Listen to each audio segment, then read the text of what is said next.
All right, kiddos, we're going to go through page 315. Have your book ready to roll? Let's go through this. It says, pick a face of the cube.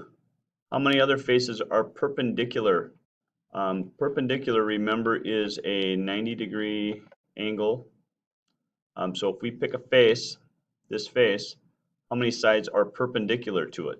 Okay, so running at a 90-degree angle, you would have this side running away, the bottom 2, this side over here 3, and the top side 4. There would be 4 faces that are perpendicular or form a 90-degree angle. Pick an edge of the cube. How many other edges? So if we pick this edge, how many other edges are perpendicular running at a 90-degree angle? Well, we pick this edge, you have the top 1, 2, 3, and 4. You'd get 4 edges that are perpendicular. Volume. Remember, volume is I'd like you guys to write this every time so you just get used to it. Base, remember capital B because that's we've already done, times height. Okay, so we have 1 and 5, so we have 1 times 5. Sorry. 1 times 5, and then you're going to multiply that, and this can be a multiplication sign, just a dot, times 9. Okay, so 1 times 5 is 5, times 9 is 45 is your volume, and that's meters cubed with a 3. Write A, P, or V to tell whether you would need to find the area, the perimeter, or the volume in each situation. So you're buying paint for a bedroom ceiling. If you're going to do, you would be doing the whole area of the ceiling, not just around it, the whole area. So first one would be area, and if you were ever buying paint cans, they'll tell you how much area that that can would cover. Buying a wedding ring. A ring gives it away. It's going around the outside. That is a perimeter. Buying dirt for a potted plant. Well, you're going to fill that potted plant. You're going to fill the inside. That gives us volume. So less than, greater than, or equal to $8 is obviously greater than negative $3. Negative 7.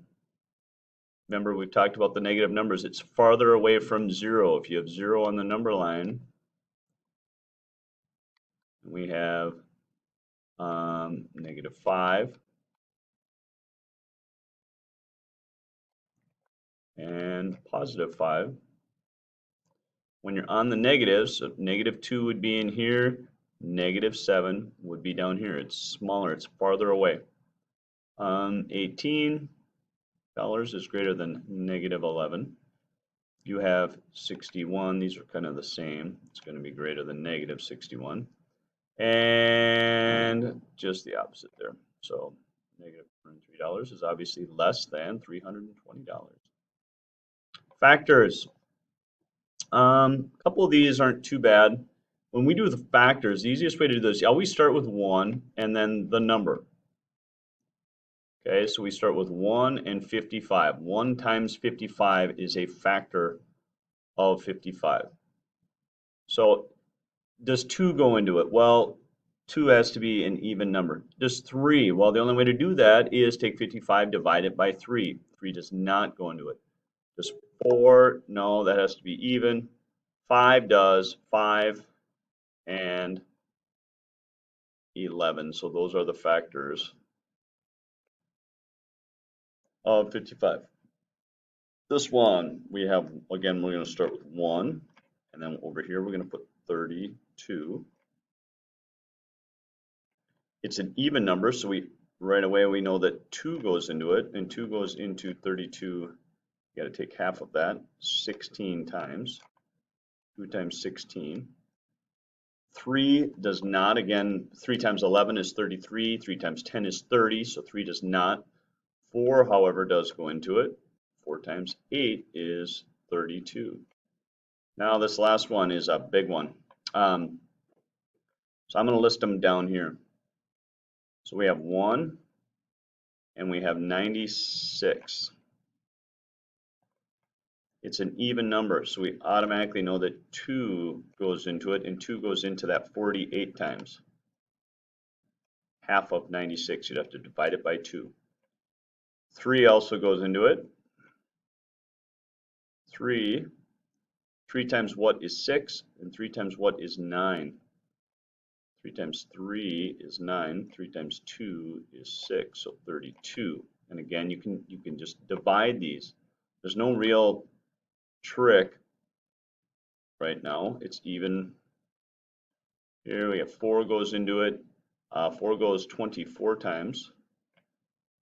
Running out of room, gang. 5 does not. Remember, 5 goes into, a number has to end in 0 or 5. 6, however, does go into it. And 6 is going to go 16 times. Ooh, and I have 2 left. 8 goes into it. 8 times 12.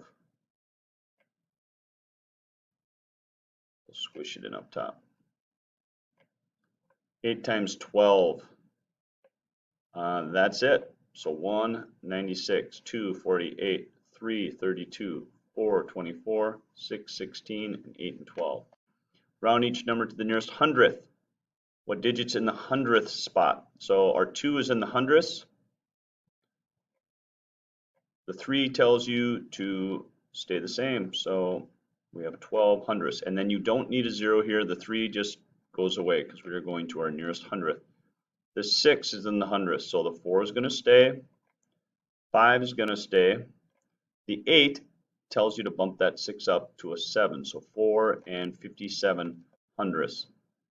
This one, the 6 is going to stay the same. 6 and 5 is bumping. Remember, 5 or higher, we round up. Bumps that up to a 6. So 6 and 16 hundredths. The 9 is going to stay. 7 stays. We're running to the nearest hundredth. That's 0. It's not going to affect that at all. So it's just going to stay at 9 and 78 hundredths. And the last one, 0. It's a bad 0, sorry. 0, and the 6 is going to bump your hundredth spot to a 1. So we have 1/100th. There you go. That's page 315.